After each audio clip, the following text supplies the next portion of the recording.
আপনাদের আন্তরিকভাবে আমি শুভেচ্ছা অভিনন্দন জানাচ্ছি।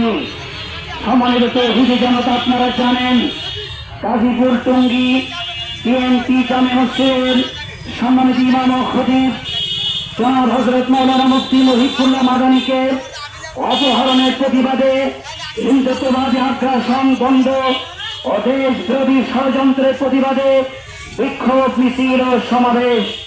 সংগ্রামী তৌহিদি জনতা, আপনারা জানেন চট্টগ্রামে আমাদের একজন আইনজীবী মুসলিম ভাইকে এই ইসকনের সংগঠন তাকে নির্মমভাবে হত্যা করেছিল।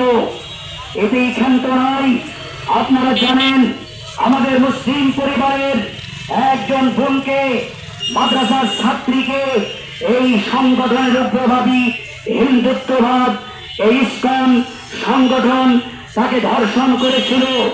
শুধু তাই নয়, আমাদের একজন ইমাম বাংলাদেশের লক্ষ তৌহিদি জনতার যিনি কণ্ঠস্বর ছিলেন, ইসকনের বিরুদ্ধে কথা বলার কারণে, প্রতিবাদ করার কারণে তাকে শিকল দিয়ে বেঁধে রেখে নির্মম অত্যাচার করেছিল। সংগ্রামী তৌহিদি জনতা, আজ আন্দোলবাড়িয়ার এই বিক্ষোভ অমিছিল থেকে আমরা এই কথা দায়িত্বহীনভাবে আমাদের বাংলাদেশের সরকারকে আমরা জানাতে চাচ্ছি যে শাহজালালের এই ভূমিতে, মুসলমানদের এই ভূমিতে, ওলামাদের এই ভূমিতে ইসকনকে আপনি অনতিবিলম্বে অতি দ্রুত নিষিদ্ধ আপনি ঘোষণা করুন।